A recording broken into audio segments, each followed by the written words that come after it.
Hi there, thanks for tuning in. My name is Rhiannon and I'm one of the founders of BBQ Spit Rotisseries. Today I'm going to answer one of the most common questions we get asked from our customers. How long does it take to cook a whole lamb on a spit? Now it's always a little bit challenging when working out how much time you need to cook a lamb on a spit.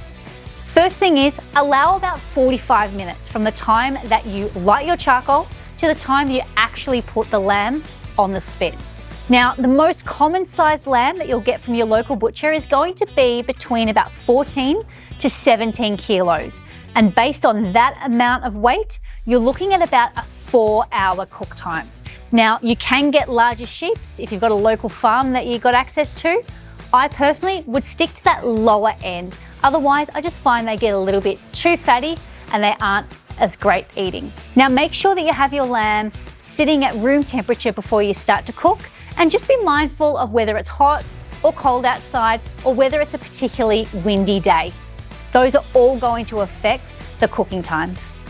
If you'd like to stay connected and keep upping your barbecue game, don't forget, hit the subscribe button, post a comment below, give us a big thumbs up, and I look forward to seeing you in our next video.